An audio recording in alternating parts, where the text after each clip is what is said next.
right, good morning, everybody, and welcome to the PreStream podcast. How you doing? What's up? Phil here, and I'm eager and ready to gab for the next hour. As you guys know, every day I'm here at the ready to talk till I'm blue in the face, and I hope you guys are excited for that.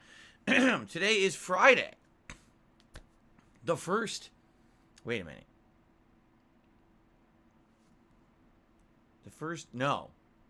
Yes, the first Friday of the new year. Because New Year's Day was Saturday. So it is the first Friday of 2022. There you go. It was New Year's Eve last Friday. I was trying to remember. All right, the first Friday of 2022. So I hope that you guys are excited for a fun, full day of gameplay streaming here. Unlike yesterday, where we did something a little bit different last night with the Game Pass Exploration stream, which we'll actually talk about today on the podcast a little bit because it went quite well. But today, all gameplay all day long with Resident Evil 4. Resident. That's right. That's how it's actually pronounced. And, of course, my weekly late-night throwback session of Street Fighter on the late stream tonight, which I'm also very excited for. I love having that nostalgic feeling when we go back to the arcades and kick butt in the oldies, but goodies, right? Very nice. And on the PreStream podcast today, I got a good variety of stuff to talk about. Like I said, I want to kind of recap what happened last night with the Game Pass stream because it actually was quite interesting what we discovered on there. And what I'd like to talk about is how I can kind of implement that into my content over the next few weeks as we head into February, because there isn't that much going on besides a Rainbow Six game that may or may not even be good, and a new Pokemon game. But outside of that, basically I'm just kind of doing ongoing older playthroughs, and I will have opportunity to check out a good variety of games from Game Pass. So we'll talk about that in a few minutes here and how we're going to implement that. But a few other things to talk about. Emotes. On this channel, we now have an emote slot that was dedicated to a Santa emote for the holidays. Well, guess what? The holidays ended. A year ago, I almost said. Oh my God. A week ago.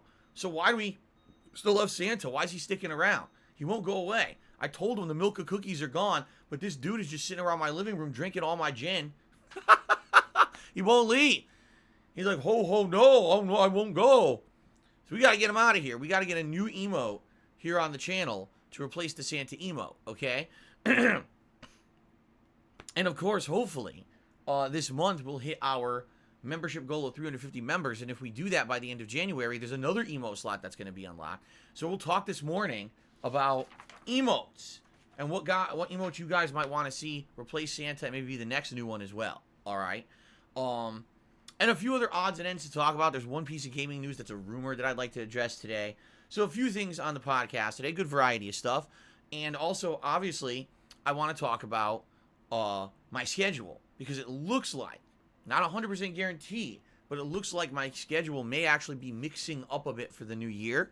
And that's both a good and a bad thing. It's a good thing because it'll make things feel a little bit more refreshing. But of course, what's going to happen is people will be confused about what my day off is, and now people will be here on the wrong day and not here on the right day and stuff. But I think after a bit, people will get used to the swing of things. Okay, so we're going to talk about all of that today on a PreStream podcast. But before we even get started, one thing I would like to say is thank you guys so very much. So far this year, the first week of the year went great. Viewers on the streams, support of the streams, and overall engagement. And what I mean by that, people who are liking the streams when they're watching them live, okay? People who are liking the videos when they're watching them on demand on YouTube, and people leaving comments. So far, I have seen a distinct increase in people doing this the first week of January compared to any week last year. Like, people are finally starting to kind of get into a routine. Oh, if I attend a stream and I'm having a good time, I will like the stream. If you don't like a stream I'm doing, by all means, don't like it, okay? I'm not asking you to lie on YouTube. I'm saying if you're having a good time, you're enjoying yourself, then please tell YouTube, hey, this is good content, by liking it, whether you're on the live stream itself or you're on the on-demand video watching it later on. The thing is, as you guys know, over the years, I never really cared about that stuff. Back in the day, when I was a full-time YouTuber and not a streamer at all, The algorithm worked very differently back then. Let's just put it that way. Like, I didn't ask for likes. I didn't ask for people to comment. Nothing like that, ever. And my videos were always top of the search rankings. And then at some point, YouTube did flip a switch that changed the way that all the recommendations and the search rankings on YouTube worked. And a channel like mine, DSPGaming, that was featured as just raw gameplay clips, basically kind of got swept under the rug at one point because of the way that things changed. And engagement ended up being a humongous thing on YouTube, which is probably why over the last decade, no exaggeration, if you watch someone who's a full-time YouTuber, they probably asked you to leave likes or leave comments or spread the word. You know what I mean? Like, please do all those things. Why? Because actively that actually does help a ton. And I never really cared. But now things have changed. I am 100% dedicated at this point to making this channel work and grow and become a positive place where on a daily basis people can come and enjoy games, enjoy a social community where everyone's included and everyone feels accepted and everyone has a great chill time together, and a place where you can actually have meaningful discussion again, which is something that was lost on this channel a very long time ago when a bunch of basically losers came here and decided it was memeable and virally popular to just crap all over Phil's content, which made it impossible for intelligent people to have a conversation anymore, which is why the comments originally got turned off. Okay? So, now, liking the content, leaving comments on the content helps, and you guys have done this in droves over the last week, and it has helped tremendously. Okay? So please keep it up. Obviously, one of the times that we're going to have a giant jump in this likely will be next month when we have non-stop new releases coming out literally every week. I mean, in 1 month, we're going to have Sifu, Dying Light 2, Horizon Forbidden West, King of Fighters 15, Elden Ring. Now, there's more than that coming out in February, but just those 5 games, I feel, are going to bring in new viewers, returning viewers here to the channel, and if everyone kind of gets it in their head, oh, like the content if I'm having a good time, leave a comment. This could make this channel grow huge in 1 month. I'm not even kidding. Like, it could actually bring in a lot of new attention to the channel that likely will stick around if people are having a good time. So if we get used to doing this now, it'll just naturally occur next month, okay? So thank you guys for that.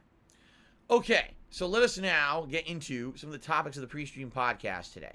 So first of all, in regards to my upcoming schedule, all right, we now have some information in regards to what's going to happen with my schedule moving forward. For this particular week, my day off is actually Monday.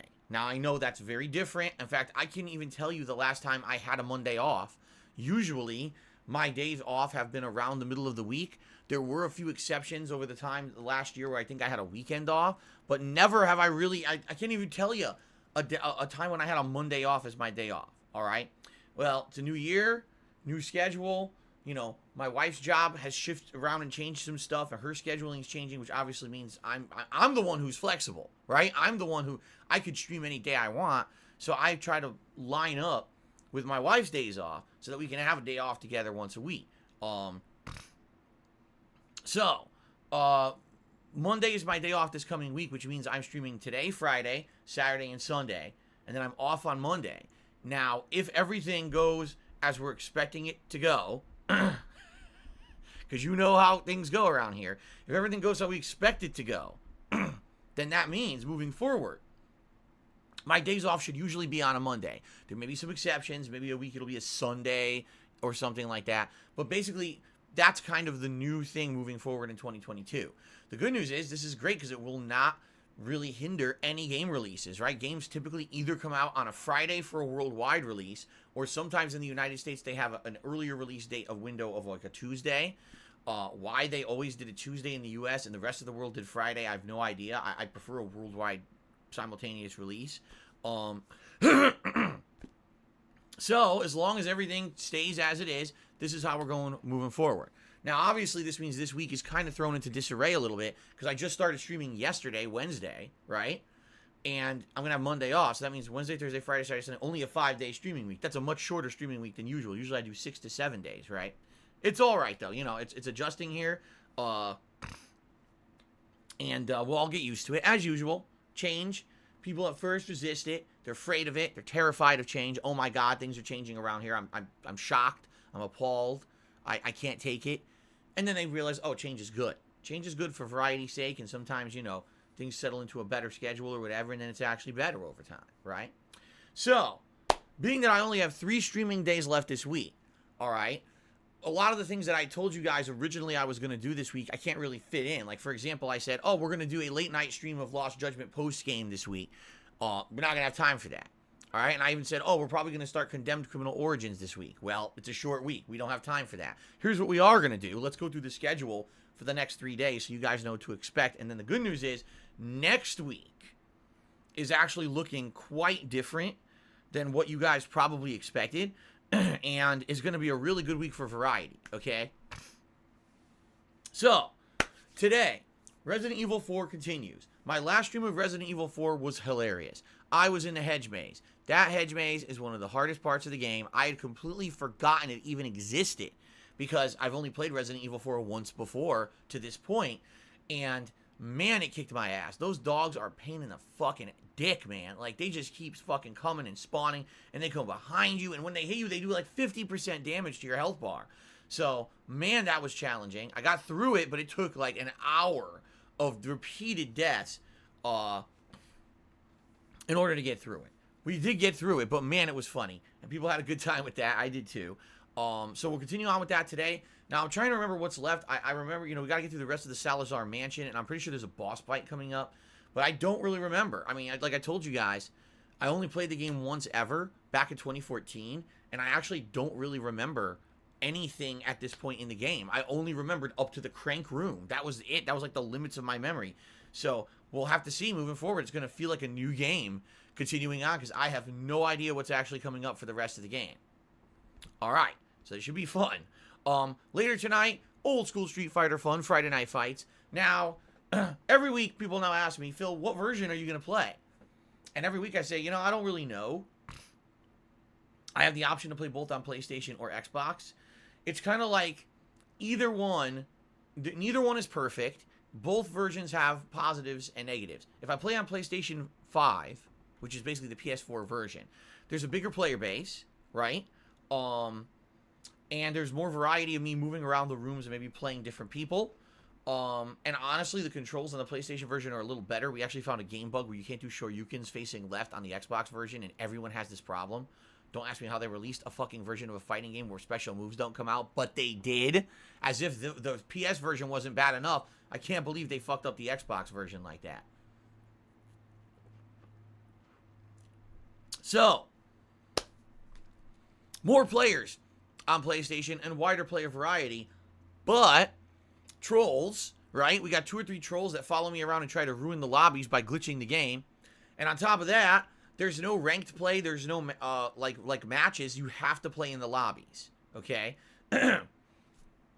Now, Xbox version of the game. Okay, the Xbox version basically has no trolling at all because you can stop the trolling on the Xbox version by saying, I'm blocking these idiots. I don't ever want to play them ever again. That's a good thing, obviously. The bad thing about the Xbox version is there's way less players.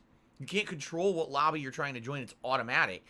And because of that, the 2 times that I played on Xbox, basically we got forced to play kind of the same people over and over and over. But the good thing about the Xbox version is that there are ranked matches that work. So you can actually search for ranked matches in games like Super Turbo, Third Strike, and actually get opponents. So, I'm not sure what version to play tonight. I might just wait till the last minute to figure it out. Maybe just for the sake of variety, we'll start with the Xbox version, see how it goes, and if I can't get enough competition, then we'll switch over to the PlayStation. It's very easy to switch. There's no big deal. It's just a couple cords and, you know, jumping joysticks. So we'll see what happens tonight. But I am excited. Oh, my nose itches. I am excited for tonight's Street Fighter stream. So someone named Kuoin, it keeps asking me this morning, can I only donate using PayPal? I want to support you. Kuoin, there's many different ways you can support the stream. You can become a channel member. You can do a super chat or a super sticker. Those are all ways you can contribute through YouTube. Have nothing to do with PayPal. All right? Yes, tipping is through PayPal. Or if you don't want to do that, you can pledge to my Patreon, which is another alternate way to contribute that's not PayPal. All right? There's all these different ways you can contribute. So I hope that answers your question. You'll stop asking because you asked like 27 times so far. Okay. So that's today's schedule. Tomorrow, Saturday, we are going to continue on with the Elder Scrolls V Skyrim Anniversary Edition on the first stream. So far, this playthrough has been great, and now we're doing new Anniversary Edition content, including unlocking a really awesome house, and a few other things, like now I have a spell to, like, raise zombies. I don't know how that's going to go. We could try it. I didn't even try it yet. So we could try that out and see how it goes, okay? Very chill playthrough so far. Really enjoying myself. Only the second time I ever played Skyrim. And now this is great graphics and everything. So looking forward to that tomorrow. Tomorrow night's late stream will be more Halo Infinite multiplayer, which again, I'm very much looking forward to. I like playing this twice a week. I feel like I'm getting better the more I play it. And yes, per everyone's demands, not requests, demands, I'm playing through my ranked qualifying matches to put me into ranked matches. So I think I have 6 more to play. And then it's supposed to toss you into the ranked, which probably is going to be a ridiculous amount of try-hard players who are all going to be monstrously playing at high level because they know the maps, they know the loadouts, they know and I don't know any of that shit. So I'm probably going to get lose. Okay, fuck this, back to the regular games because this is stupid, right? But I'll do it anyway because people keep demanding it, okay?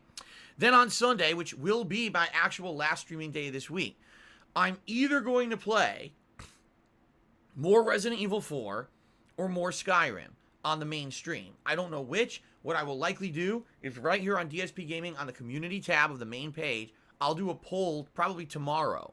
And you guys will be able to vote for 24 hours on which game you actually want to see as the main game on Sunday. And whatever wins the poll will be the main stream. Okay? I don't care which. I like both playthroughs. I'm having a good time with both games.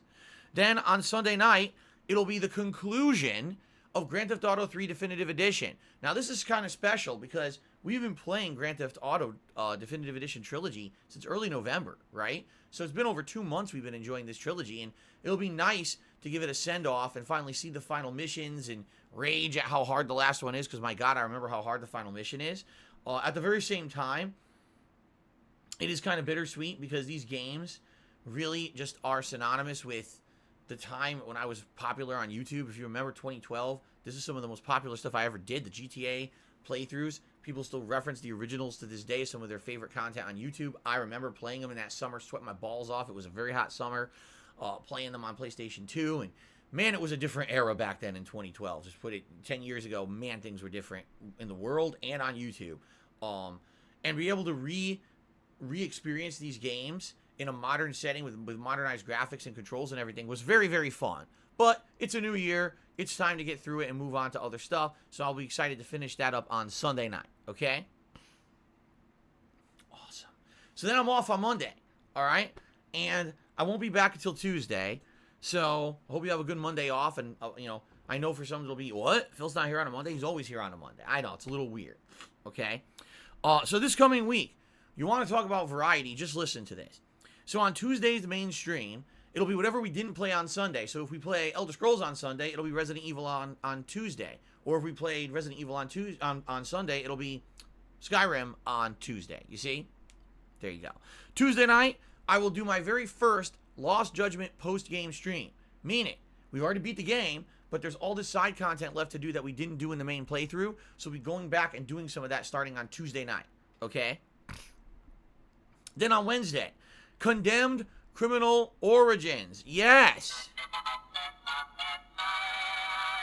The playthrough that I promised you guys would happen way back when in October, right? When we played it for the Halloween Marathon. You guys liked it so much when I played it. What was it, like 2.5, 3 hours I played it during the Halloween Marathon? So I said, hey guys, let's do it. Let's do the playthrough if you guys really like it. And then we got busy with a million new releases and everything. So it'll actually be starting up this coming Wednesday as the main gameplay stream. You guys have told me there's about 6 hours left, so let's do 3 hours of it. Okay? Should be fun. Something different. Then on Wednesday night, Halo Infinite multiplayer. On Thursday, the 13th, Skyrim is the main gameplay stream. And the late stream that night, again, will be something completely different. I'm calling it Game Pass night. Now, this may actually become a regular thing if you guys like it. I'm very curious to see how this is going to go. So here's what we're doing, okay? When I come back from break on Tuesday, I'm going to create a series of polls that you guys will be voting on the main channel page here on DSP Gaming. And what it's going to be, probably like 3 polls, so 12 games, and each poll will have 4 games where you're voting which game do you want to see the most out of these or whatever. So you guys will vote, and based on your votes, whatever 2 games end up receiving the most total votes will end up being the games that I'm going to try out on Thursday night's Game Pass night stream.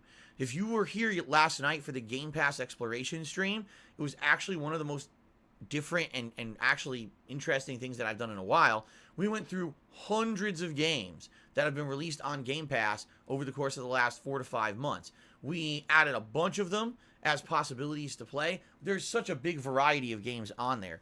Games that are like older games that I missed out on that people say are great. Newer games, indie-style games that I never heard of and looked really different and weird or interesting for various different reasons. So, Thursday night, I will play 2 of them, an hour each, okay? But I don't know what they'll be. You guys will vote over the course of this coming week. And again, the games that get the most votes, those will be the 2 games that I will play for the very first time on Thursday night, Game Pass night. Okay? Now, the cool thing about this is there's no commitment. If I play this for an hour, I don't really like it, then I don't have to ever play it again, right?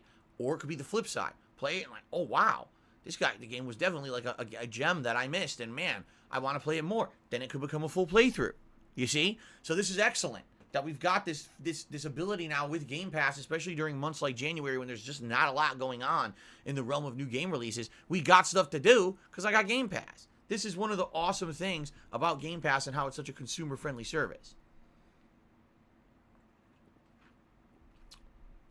Pretty damn cool, okay? And then on Friday, so 1 week from today, I'm planning that far ahead. It'll probably be another Resident Evil 4 stream and my weekly Street Fighter session. Now, here's the thing. I actually don't know how much more we have in Resident Evil 4. Just to be honest, like I told you guys, I actually don't remember at all the length of time that it takes to beat Resident Evil 4. It could be, some people were saying it's actually quite a long game, okay? And if you take a look at my playthrough up to now, okay, it is currently at 9 parts, so we're at 9 hours in. But I don't remember what comes after the Salazar Mansion. I can't seem to put my finger on it.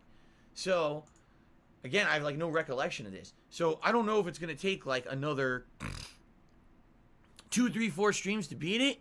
You know, I already have today and then another stream plan for either Sunday or Monday, or excuse me, Sunday or Tuesday, and then another stream plan for Friday. So it could very well be that by like the end of next week, I actually beat Resident Evil 4, and now we have more time for stuff during the day streams. I don't know. Okay? I really seriously have no recollection. So, we'll see moving forward. I can't tell you, but you know, we may have more time freed up, and if that's the case, then maybe some of these games I'm playing under Game Pass will be like, oh, great, let's do one as a mainstream, right? So we'll find out. Okay. All right, so that's the schedule for the next week. And again, I can't 100% promise you what I just said. That's all tentative. It could change at a moment's notice if something happens or whatever. We might have to shuffle things around a little bit. But that's what I'm looking at. That's what I'm feeling. It will be exciting for the next week. And I hope that sounds good to all of you. Okay? Now, one thing I'd like to talk about. All right? Emotes on this channel. Because over the course of the last month and a half, all right, we did hit a milestone of memberships, 300. When we hit the 300 membership milestone, we unlocked a new emote slot here on the channel. At the time, I basically wanted to kind of rush to just get a new emote on the channel for the holidays. So I put the Santa emote on there. And so the Santa emote is still there live. And so people are like, this is silly. Why is it still here? The holidays are over, right? And, you know, I got to get Santa out of here. I might have to call the police. He won't leave my house. It's very disturbing. He hasn't bathed in about 2-3 weeks. So you can imagine the smell coming out of my living room. But the question is, once I throw Santa out, right, what do we replace him with? Okay? So what I can tell you now, what I'd like to do is go down the listing of emotes that are easily available. I have them already. I've already confirmed they're ready to go. If I wanted to upload them right now to the channel, we could do an instant swap of these for Santa. Let's see if you guys are interested in any of these emotes. Let me go down the list, okay? So the first emote is one that I honestly don't know if anyone would even use in the modern day. It was me holding a shot glass. This was one from many, many years ago back on Twitch, and I think it was like, there was some kind of a take a shot gimmick at some point or something like that. I really don't remember, but I have that one. Me holding like a shot glass, and we called it like DSP shot. There is the Rasta emote. Now, for those who don't know, if you tip $4.20 on this stream, you see a Rastafarian animation play that's supposed to be obviously funny. No, I don't smoke and I'm not Rastafarian. But it's supposed to be a funny picture, and you see it all the time. Well, that could be an emote on the channel as well. I mean, people already complain about cultural appropriation when the animation plays. Might as well go full-blown and just have everyone crying about it constantly, right? Continuing on, we have the Why Am I Toxic emote. Okay? Why am I toxic? Now, this particular emote, at one point, alright, was appropriate. I don't necessarily know if it's appropriate anymore. Does anyone say, why am I toxic? Is it even a meme? Like, at one point it was. Even at one point it was a meme for my content. Then it was a detractor meme. Then it was bull. But has anyone even said, why am I toxic in the last 5 years? Like, seriously. This is something from, like, a very old Dark Souls playthrough. And I don't really necessarily know if it's anything that people would want at this point. Okay? The cozy emote. So for those who don't remember, there's two versions of the cozy emote. One of them I was like snuggled up in a blanket, and the other one I had like a winter parka on. So it looked like I was outside in the winter with a big heavy parka coat on. Both of them had been used. Over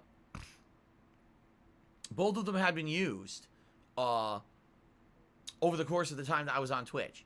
People liked both. So I could add either one of them as the cozy emote. Okay? Now, one emote that I think probably is completely outdated and you guys would not be interested in is the Call of Duty emote. It's the one where I'm in like military paint and a headband.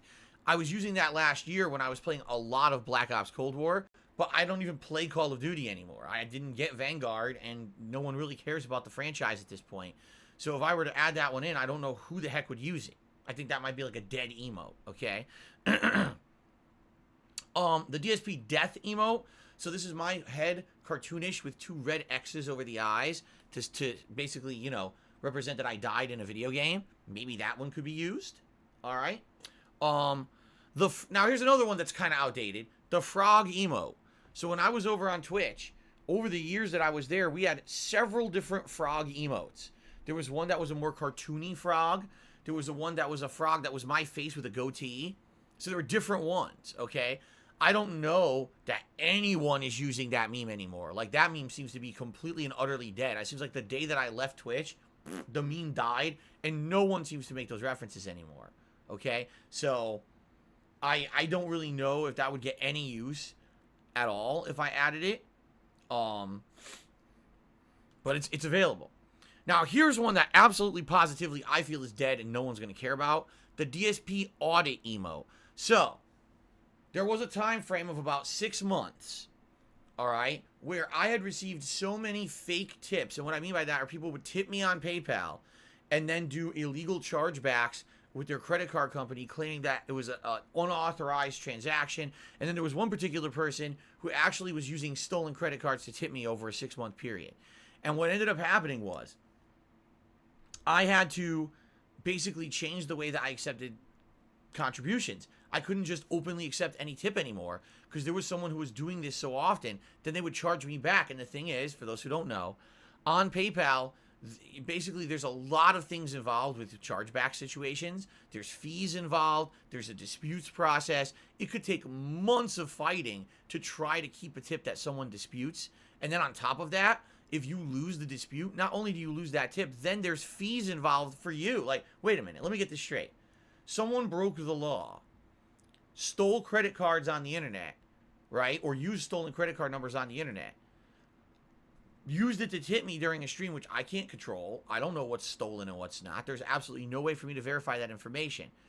Then they charge me back for it, meaning they say, oh, that's not a real transaction.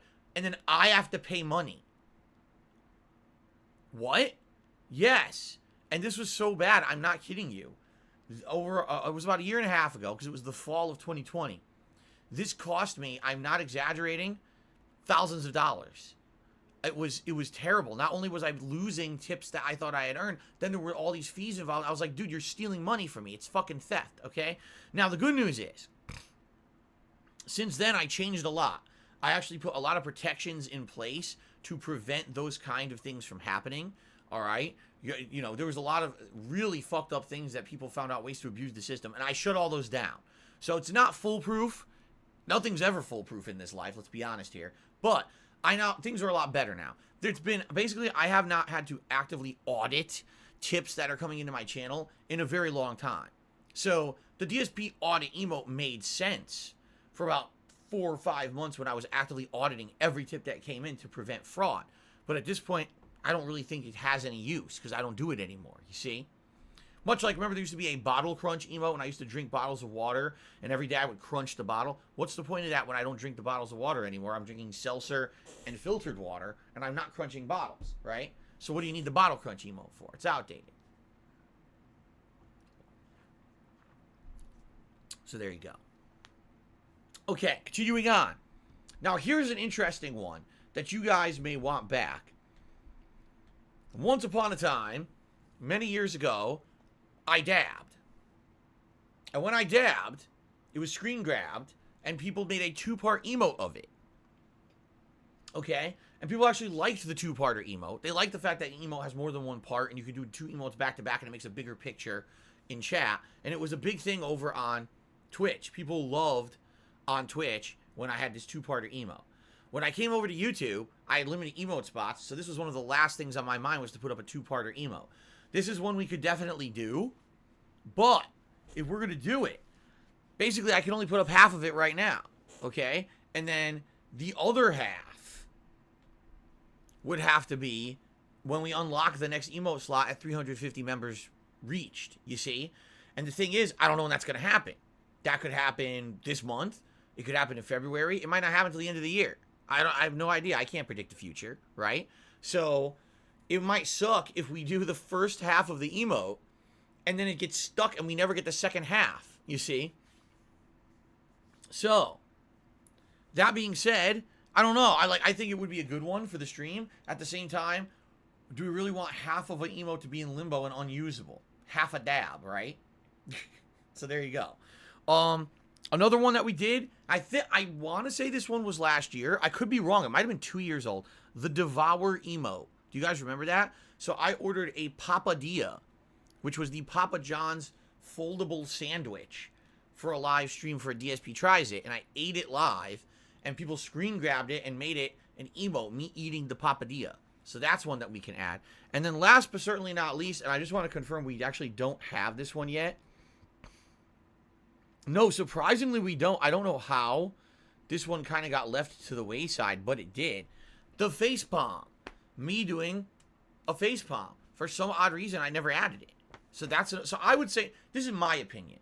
Looking at all of these, okay, I would think maybe the death emote, the facepalm emote, okay, and maybe the half dab are the 3 that I would think would get the most use. But you guys may completely disagree with me. So what I'd like is your opinions. Let me know what emote you'd like me to add to replace the Santa emote. For what I'm seeing here in the stream chat, it seems like the facepalm is a popular pick. Possibly Why Am I Toxic is a popular pick.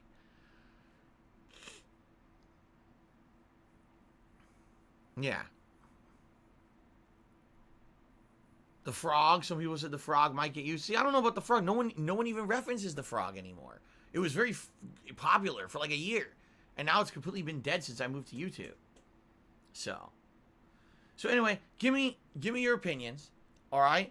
I'll mull it over. I might even do a poll. We'll see. But give me your opinions. And I'd like to change that within the next like day. So you have a more usable emote than this. Who the hell's using the Santa emote in January, right? So let's see. Okay, so those are the emotes. Let me get this out of here before I lose this sheet of paper. Okay.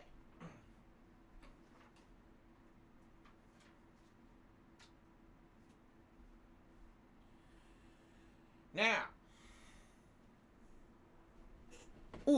another topic that I would like to talk about today is actually something interesting that came up during the Game Pass exploration stream last night. We were looking at all these games that are available on Game Pass, and one of the ones that came up that was intriguing was a game from 10 years ago, or older actually. I can't actually remember exactly when. Oh, hold on.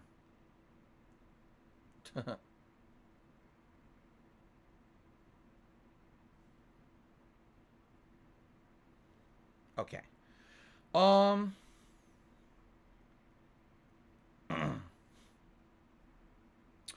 Okay, let's try this again. So, Dante's Inferno. Anyone remember this game from like 10 years ago?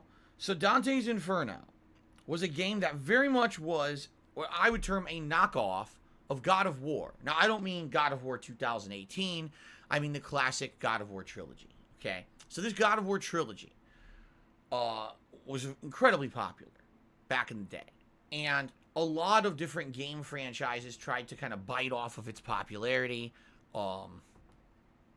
And basically, I back in the day was trying to play like every popular game that was coming out, and this game came out, and there were some requests for it. Now, by the way, this is before I monetized any gameplay on YouTube. Back then, you couldn't even monetize gameplay on YouTube. This was pre 2011. I think it was around 2009, 2010, probably 2010. Okay, and this was the first time ever. Keep in mind, I've been making YouTube videos since 2007. I've been doing gameplay in 2008. So in 2 years I've been playing games, I never encountered an issue where like a game wouldn't work on YouTube. And what I mean by that is like YouTube just didn't want it for whatever reason. Dante's Inferno was the first game that I ever played where like basically YouTube was like, nah, that's too risque for us. Okay? Now keep in mind, this is a website that has some pretty crazy shit on it. Well, for some reason, YouTube felt that Dante's Inferno was too adult-oriented to be on the site. I played the game and started uploading parts of it, and all of a sudden, all the parts ended up getting taken down by YouTube, and YouTube started giving me community guideline strikes. And basically what it said was, these videos don't meet our community guideline standards because there's nudity in them. Okay? Now, for anyone who's played Dante's Inferno, the stage that they're referencing is actually, I think it's the second world. Dante's Inferno is very similar, again, to God of War in its gameplay. You're supposed to be Dante. Your family was either killed or sucked into the underworld or something like that. And basically what happens is you need to fight all these demons in the, 7 levels or 10 levels of hell or whatever the hell it is, okay? So, that being said, each level is uniquely designed to be one of the 7 deadly sins, right? You got gluttony, lust, wrath, I forget what they all are. I forget what all the 7 deadly sins are. But basically, each one has its own stage. And I think the second world is lust, and it has nudity. It does. It has, like, boobs and dicks. It has all of that. And I remember playing through it thinking, I've never played a game like this before. Like, this is really weird that they actually put all this shit in, and it's allowed, but okay. So I was playing it, and not to say there's any sexual content, there's not. It's just really odd that you're fighting demons and shit that are naked. And so I remember getting through the lust world. I was already fully into the next world and everything, and I was uploading the videos to YouTube, and that's all of a sudden when I got hit with this community takedown, you know. So what ended up happening was I couldn't play it. So I ended up trying to upload the videos other places, and I was trying to remember, I think it was like, at that time, 10 years ago, there was like nowhere to upload videos. Seriously, there was Blip TV, and there was Vimeo, and there was maybe like one other place where you could upload gameplay videos, okay? So I tried uploading it all these places, and basically none of it worked. I remember trying to upload it to Vimeo, and like the videos wouldn't even work. Like I uploaded them, and they would freeze up and fuck up. And glitch, and I was like, who the fuck would even use this site when it doesn't even work? Like, for whatever reason, the videos I was creating with my camera wouldn't even work on the site. And the thing is, people wanted to see this playthrough. It was something like, it was almost like the taboo playthrough, the game that was forbidden on the internet, right? But I don't know, like for whatever reason, it just wouldn't work anywhere I went. So I basically, this was the first major playthrough that I told guys, hey guys, listen, I bought the game. I wanted to play it. It's just not working. I don't know what to tell you. I can't do it on YouTube. I can't find another website that it'll work on. And by the way, those other places like Vimeo and I think another one was Daily Motion, they didn't even have like playlists. So here I am trying to upload gameplay parts to these sites and I can't even put them in an order. You know, it's like, so I gave up on it. And it sucks because that was a game that I bought. People wanted to see it. I couldn't do a playthrough of it. It was like one of the first instances of that ever happening. Okay. So when we were looking on Game Pass last night, it's on there. Okay. And I was like, wow, what an oddity. A game that back in the day, people wanted to see, I couldn't play it. And now here we are, you know, 10 plus years later. And I'm curious about, you know, has anyone ever been able to play it or whatever? So apparently now, the answer is yes. In the 12 years since Dante's Inferno released, and you know, basically the internet has changed. I guess what happens is on YouTube right now, there's full-on playthroughs of the game. No censoring. Everything is allowed. But here's the catch, okay? The catch is thus. If you play it, the videos all get flagged as 18 plus because of the nature of the game.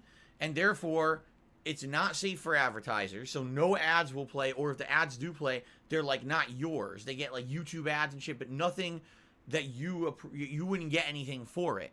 And any accounts on YouTube that are considered under the age of 18. So if you register an account on YouTube, you say, oh, well, I'm a 15-year-old kid or whatever. You won't even be able to view the videos. They get flagged as 18 plus. So you can't even watch it anyway. Now here's the thing, and I've said this many times over the years. I can't imagine a single person actually creating a YouTube account and saying they're a teenager, right? Why would you limit yourself? It baffles me. Like, there's no verification process. At least I wasn't aware, right? Certainly there was never anything when I made my YouTube accounts. They never checked for my, oh, send us a picture of your driver's license or something. No, they never don't do nothing like that, right? So who would make an account and say, oh, I'm like 9 years old? What? Just make an account and say you're an adult and now you're unlimited, right? So I don't really think that the stupid age limit is effective on YouTube. I just feel like anyone, it's kind of like the Wild West. Anyone can do whatever they want on YouTube, okay? But anyway, in regards to this playthrough, like, I feel like even if I went back, okay, even if I went back and decided to play this game, all right, I don't think that it would never, number one, get much attention. I don't think anyone's going to care. It's a 12-year-old game. And by the way, I remember the game mechanics weren't great. It basically is God of War with some various different weapons and the like, but it definitely wasn't even as good as God of War. It wasn't. When I played it, it was like, nah, it was all right. The gameplay elements were okay. There was some rage-inducing stuff, some annoying stuff, but it wasn't like, oh, wow, I'm blown away by the graphics or the gameplay elements. It was just kind of like one of these blatant knockoff games. And so, in that regard, I don't know if it would really garner any attention if I ever were to go back and play that game. In addition to that, now, you know, imagine me trying to put up this playthrough on DSPGaming. Every video getting flagged 18 plus. So there's no ad revenue. Half the people can't watch it because of the age restriction shit. So I was thinking, you know, it was interesting that we were talking about this last night. Okay. But quite frankly, in regards to this, I'm looking at it and I'm like, I don't think there's going to be any merit to playing this game at this point. Maybe at one point, maybe in my history as a content creator on the internet, it would have been like an oddity. It's the one game Phil never really finished because it was, you know, he wasn't allowed to back in the day on YouTube. But I just feel like games have evolved so much in the last 12 years that I don't even think that this would be like something interesting. You know what I'm saying? Like, it would probably end up being very boring to get through. More of a slog. And just okay, this is more academic than anything else. I'm not playing it to enjoy it. I'm not even playing it to really, showcase anything, we know the game's outdated, right? And we know the game has basically already been one-upped by the God of War franchise, and the God of War franchise even said, wow, this gameplay formula is played out, it changed itself up. It realized its own formula couldn't keep working in the modern day and changed its own franchise, so why would going back and playing a game that we know is outdated be entertaining? You know what I'm saying? So, that's the deal. I looked into it. It doesn't look like it's anything too interesting, quite frankly. It looks like it's probably more like an oddity of my history as a content creator. I don't think that anyone's going to really give a shit about me going and playing Dante's Inferno, okay? Give me 1 second, because my nose is actually bothering me. I just want to blow it quick. Ooh.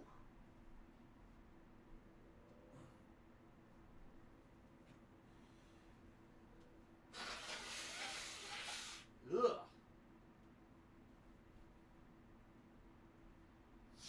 Yeah.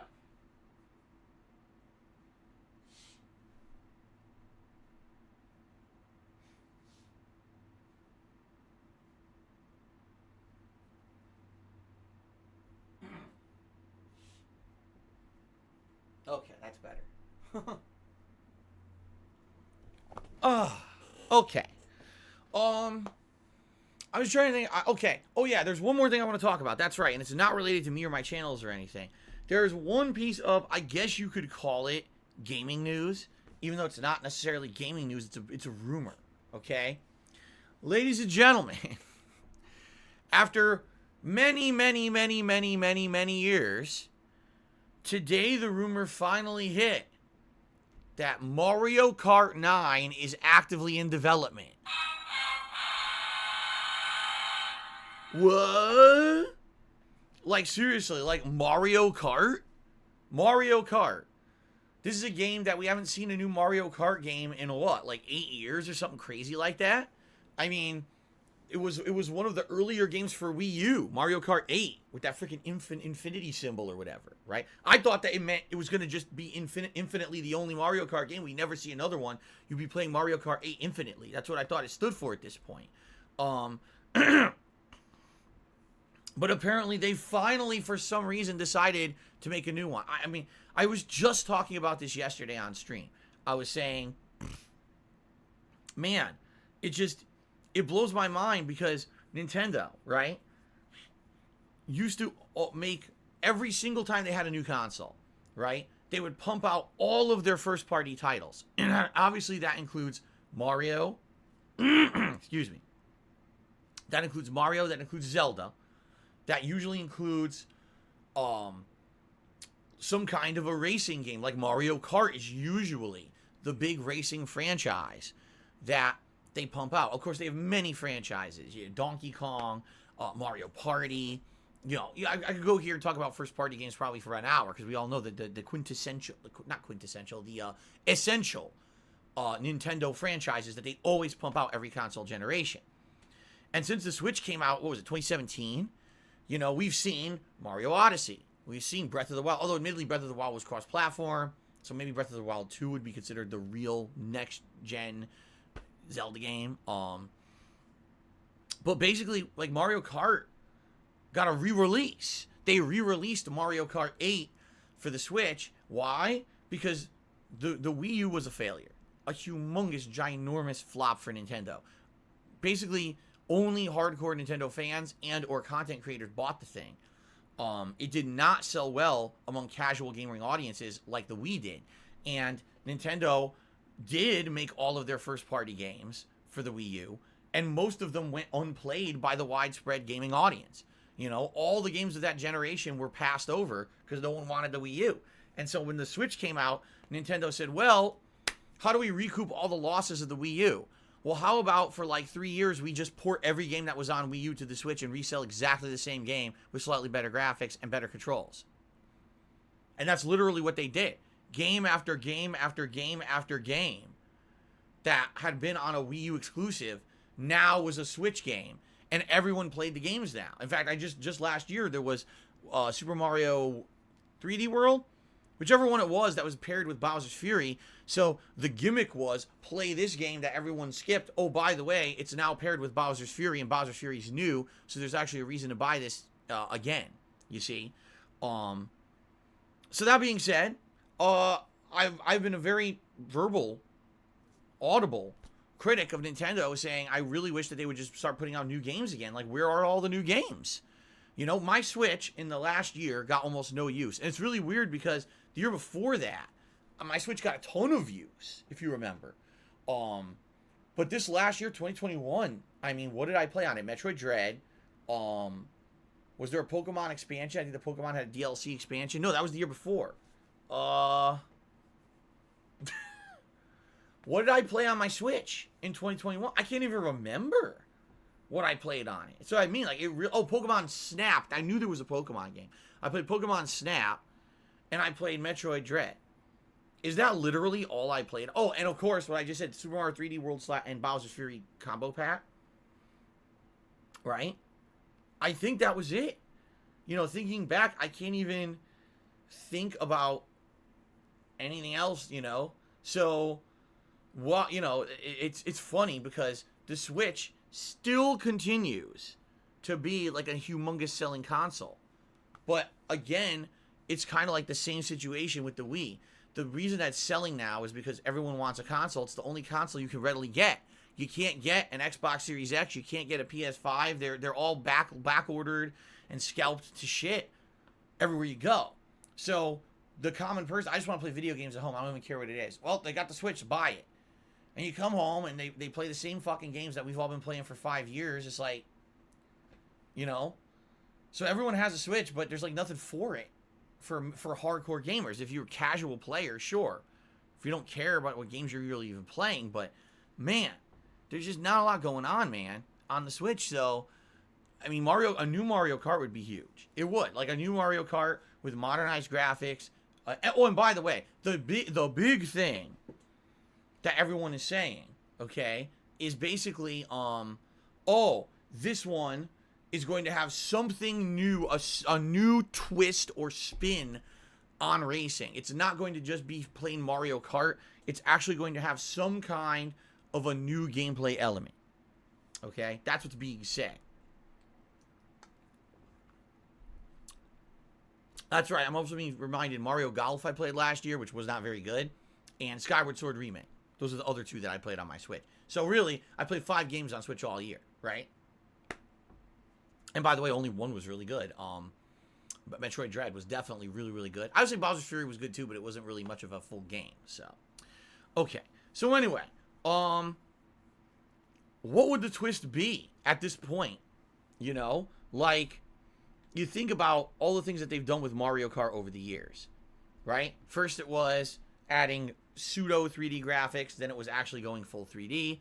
Then it was having the double dash, having 2 characters who you swap between in a car, and each one has a different property or whatever based on which character is driving and which character is throwing the items or whatever. And then after that, they went to 3D on the Nintendo 3DS. There's a whole installment of the franchise on the 3DS, and that was the first one that had wireless online play, so you could play against people over the internet, right? And then it ended up being the first one on the Wii, and I guess there really wasn't, if you think about the Wii version, was there really anything new about the Wii version? I can't even remember, besides basically using the Wiimote to control it. Motion control, I guess, would have been the gimmick. But outside of that, was there anything really even new about the Wii version? Not that I can even remember. And then the Wii U version, was the first one with full HD graphics. But outside of that, again, you know, it was kind of more of the same. So I guess the question would be, what twist would they put into the franchise to make it feel fresh, new, or different? I honestly don't know. You know, I honestly don't know what they would do to refresh Mario Kart, unless they completely change a gameplay mechanic. And the thing is, with the Switch, I feel like they could. The Switch is a good console, you know, even graphics-wise. I mean, sure, it's no PS5, but they could probably do some more things with the franchise they never did before if they actually tried. But that's the question. Will they actually try? I mean, they haven't tried in almost a decade. You know what I'm saying? Like, I'm curious, what could they innovate? So, I mean, obviously, I'd want to see a new Mario Kart game. I would love to do a new online racing game with familiar characters, cool gameplay elements, colorful design of stages. They could even have a whole, Super Mario Odyssey and Bowser's Fury could be stages, right? Imagine a stage where you're driving and a big kaiju Bowser is attacking the stage. Or, you could have like 10 different stages from Odyssey with all different themed things from Odyssey and things going on. That could be really cool, right? But I don't know. I'm excited. I want more Nintendo first-party games at this point. Odyssey was almost 5 years ago, if you can believe it. Super Mario Odyssey, right? Breath of the Wild was 5 years ago.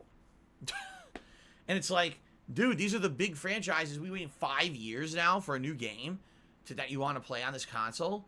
I mean, it's time, I feel. It's time for the next wave of big Nintendo first-party titles to hit. Maybe this will be the year we'll get information about all of them and they'll actually will hit. I hope. Okay. But I guess we'll have to see what happens. But hopefully this is true. Hopefully we'll get information about a new Mario Kart soon. I would love that. Okay. All right. So guys, another quick reminder. We're about to start shout-outs, but another quick reminder. If you're here live on the stream this morning, enjoying the PreStream podcast, if you're looking forward to Resident Evil gameplay, please give the stream a like. Liking the streams actually adds a lot of engagement and allows it to be more discoverable on YouTube in search results and related results and stuff like that. Just last night, again, I had someone come by and say, hey, Phil, I happened just to see you, kind of in the related videos, and I gave it a click and wanted to let you know that I found you that way. And last night, for that Xbox Game Pass exploration stream, we had like 150 likes on the stream, and I think that's why the stream actually ended up being as popular as it was. So it's really cool. If you like the content, please like it. It is definitively helping this channel so far this year, this first week. Okay. All right. So we have no tips that have come in yet, none. But we do have a couple super chats to shout out. So let me go ahead and do that. Hold on, let me refresh because this thing locked up on me. Here we go. Okay, so True Crime Amber was our first super chatter of this morning and said, having 8 people over tonight, stream watch party. Cool. Hopefully you will find Resident Evil 4 nice and entertaining. That last session was something special. Really, that hedge maze was something else. It drove me bonkers. With those dogs literally spawning everywhere, right? So. Okay. And Zoya did a super chat and says, can your pod explore more topics than games and food, please? You mean this podcast? Well, Zoya, I am open to, any kind of topics as long as they're not completely derailing. And what I mean by that, as you know, I've talked about this many times over the years, there are topics that very sadly derail everything. And what I mean by that is politics, religion. These are topics where if you were to bring them up, sadly people tend to get very heated. They can't agree to disagree on these topics. Instead, it's kind of like my way or the highway, man. Right? So those are topics that I definitely would not want to bring up, because all you're going to get is people who are upset with each other, arguing with each other, going at the throats, And not to say that I would never talk about those topics. If it's important and I need to, I will. And as I've told you guys, maybe sometime in the future, I would consider doing stuff that's more branching out. But it certainly would not be on this podcast, on this channel. You see what I'm saying? So Zoya says, travel, politics, cars, Washington, real estate market. Travel, it's kind of hard to talk about when the travel of the world has been completely destroyed by coronavirus, and I haven't traveled in years. Politics, I just said we're not talking about. Cars, I can't talk about. I'm not a car guy. I'm not educated on it. Washington, well, when I live in Washington State, in the United States, every once in a while, I talk about Washington State, right?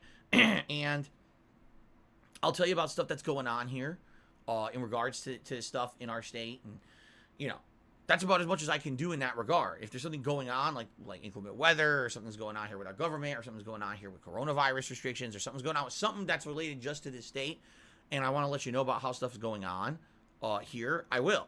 But I don't really feel like I have that much to talk about in Washington State in general. Like, what else would I talk about, right? Um. Oh my God! Excuse me. Woo. What was the last thing you said? You said the real estate market. I'm not a realtor. I don't really know much about real estate, nor do I care to study real estate. I'm not sure what you're talking about in that regard. So as I said again, if you don't have more than 2 topics 6 days a week, a lot of the time you're doing a daily 1 hour podcast, you need to find new topics to prevent it becoming repetitive. Okay? Like I said, as long as it's not politics or religion, I'm okay with talking about topics, but I need to be educated on them. Like, talk about cars. What about cars? What do I even know about cars, right? So, keep in mind, this is not an intellectual podcast. This is not a show that I believe people will be showing up every morning to be well versed in many topics. You know, I mean, yeah, gaming is always going to be the top topic, as well as my streams, my channel, things going on here will always be the major focus of this podcast. So you know, in that regard, that I do my best at what I'm doing, and people seem to like the show. Since I started it, I started in November. People seem to like the show the way it is.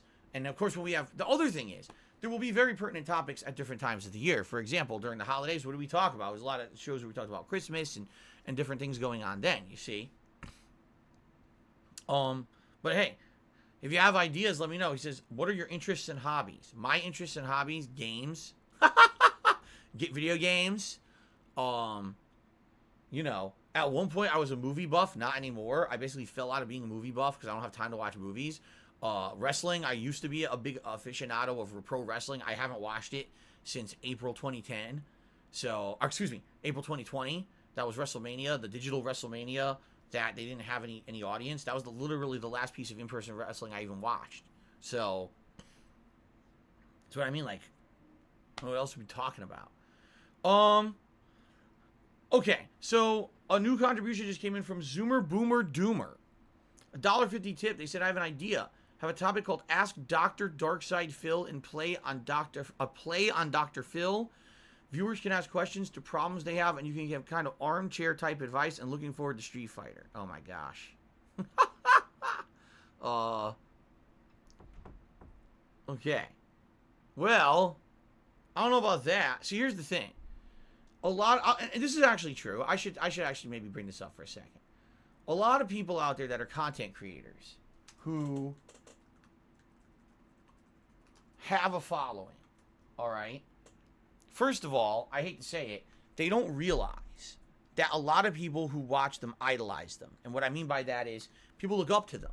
If they think, oh, this person is popular on the internet and they have a following and people who will follow them around, they listen to what they have to say about topics and they actually take it as like fact, okay? And that being said, I don't believe that should be necessarily. Just because someone has a following for doing a certain thing on the internet, whether it's talking about news, whether it's doing pranks, whether it's doing comedy skits, whether it's playing video games and doing commentary, or being, I do video game reviews or lengthy, discussions on topics, doesn't necessarily make you any smarter or any more educated on anything, all right? Personally, I can tell you back in the day, I was very popular on YouTube and I didn't know shit about shit. So people would come and ask me about Minecraft. I didn't know what the fuck I was talking about. I would talk right out of my butt.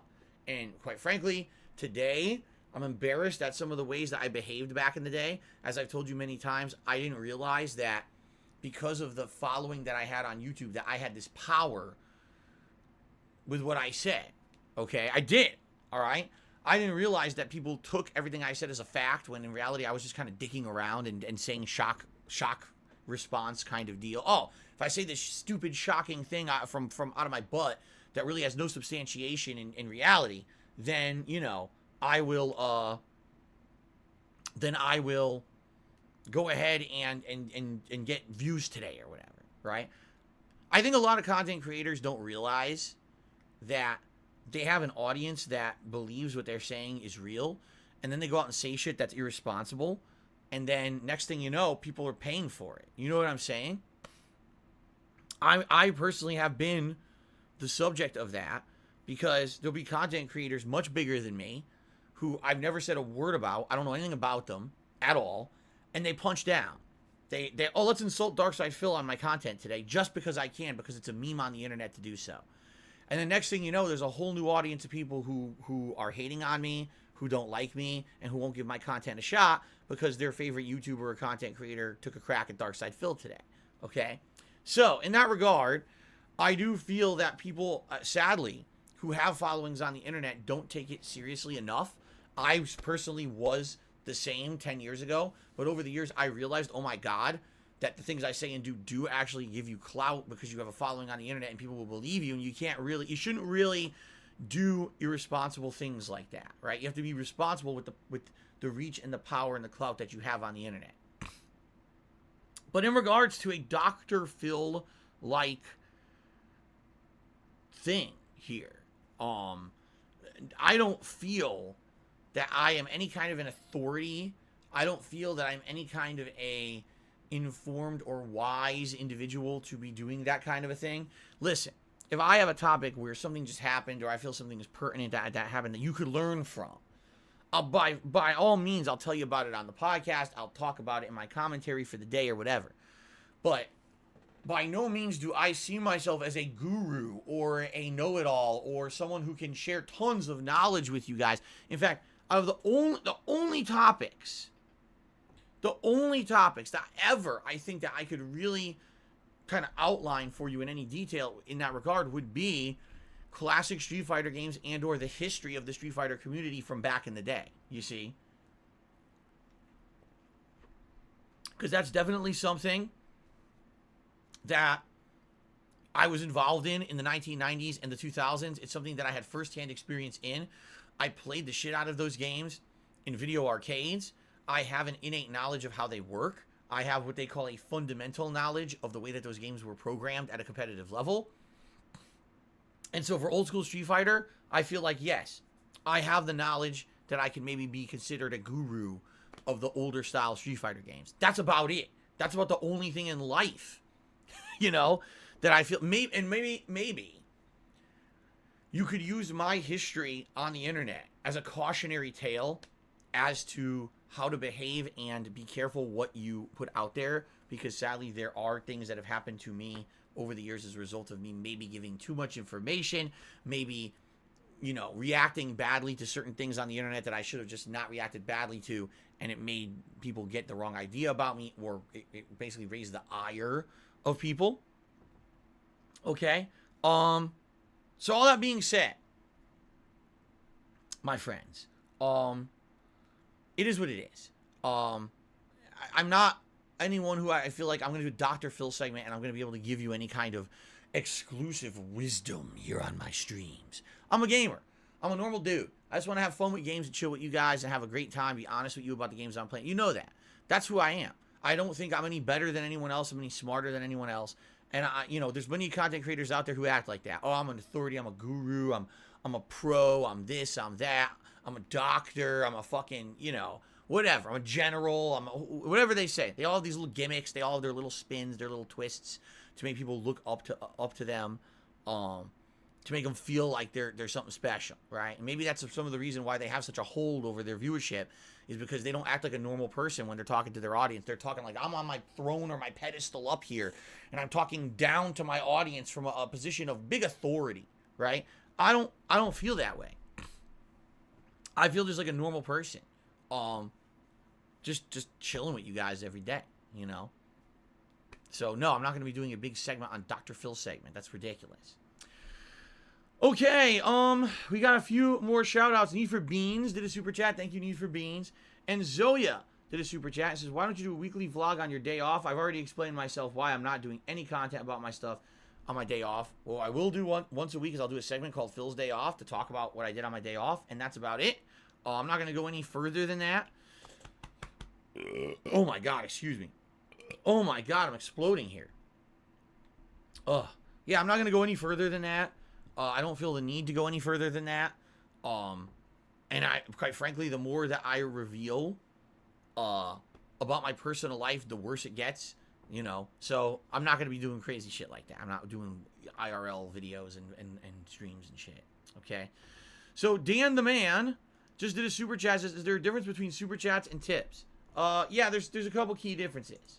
So super chats are done directly through YouTube itself, which honestly probably makes them a little bit easier to do once you set it up, right? Once it's set up, you could probably just do a one-click kind of a deal on a stream, and I'm sure they're more convenient for you, but YouTube takes a cut of super chats, just like YouTube takes a cut of memberships.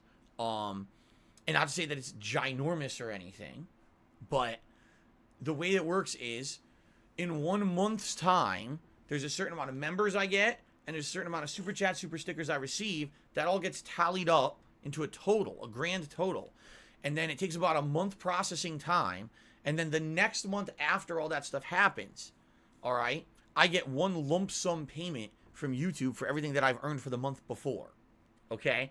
So when you do a super chat, super sticker membership, it helps the channel long term. It's great support for the channel. And I get all of that a month later, essentially. Okay? When you tip me, instead of doing it through YouTube, you're doing it through a third-party website called PayPal. All right? So it's a little bit, admittedly, it's a little bit more of a hassle to do so.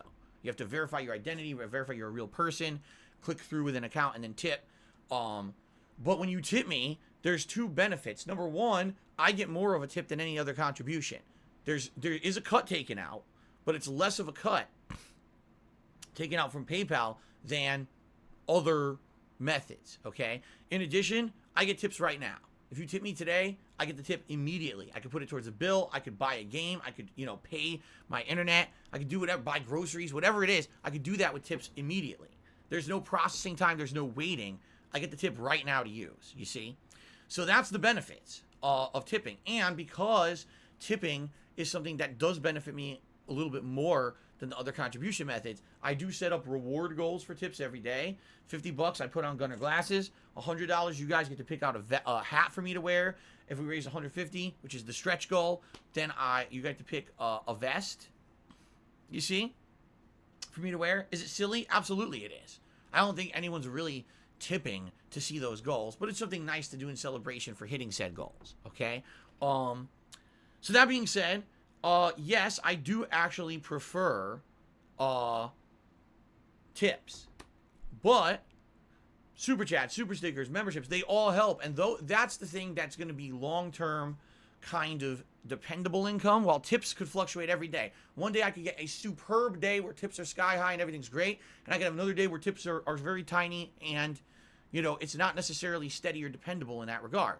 While I would say things like memberships and super chats and super stickers are kind of more dependable and more stable every month, and they grow over time. When I was on Twitch, when I started in 2017, they were like nothing. And over time, they ended up becoming a giant chunk of my income every month, you see, because I built the channel up from scratch, and that's kind of what I'm doing here. So I hope that makes sense, okay? Sarah did a $1.50 tip, says, would you consider exploring crypto or NFTs on a stream? NFTs, man. At this point, I don't think I want to touch NFTs with a 10-foot pole. It is such a toxic topic on the internet. Whenever someone says NFT, everyone gets angry. And quite frankly, right now, NFTs, at least to me, seem to be just a money-making venture for companies rather than something that has a useful benefit for gamers. So, I don't know if we want to do anything with NFTs. Crypto, here's the thing with cryptocurrency. It fluctuates, it's unstable, all right? And from what I'm going to understand, the way that cryptocurrency is handled in taxes is, very confusing, okay? Like, you send me a tip, that's just a piece of income I count like normal money or whatever, and you're good, all right? I count it as, okay, this was income for my business, taxable income, boom, boom, boom, done. I don't even know, crypto, apparently there's weird criteria with crypto because crypto have these weird, you know what I mean? It's one Bitcoin is not $1. What's the value of one Bitcoin? I don't know. Right? What was the value, and how do you value that for tax? Apparently it's actually a lot of complicated shit, which is why, personally, just think of it this way. You can become a channel member, you can super chat, you can do a super sticker, you could tip me, you could join my Patreon. That's, 5, 6 ways you can contribute if you want. I don't need 12, 13 ways to contribute. It's too much. and it becomes too overly complicated. And quite frankly, I'm a one-man show. I don't have a team of people who do stuff for me behind the scenes, who do my taxes for me. It's all me. I just can't handle all that. I need to simplify this business, not complicate this business. You understand what I'm saying? So that's what I got to work on. All right. Guys, what are you freaking out about? So there's an idiot who's doing dumbass harassing super chats. Ignore them and I'll just keep banning them. Just relax, okay? The stars aligned to the super chats is a gimmick like the king of blank. Huh? I have no idea what this person is saying or referencing at all. Anyway. Thanks for the super chat. I don't even know. Maybe that's a reference to something we were talking about before, and you've lost me. So. All right. I think we've gone on long enough, huh? I think we've gone on long enough.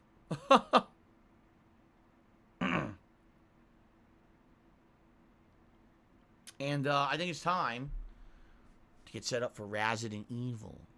Ooh, Resident Evil. Okay. Just relax. Everyone relax. Okay. Oh. All right. Thanks for a great PreStream, everybody.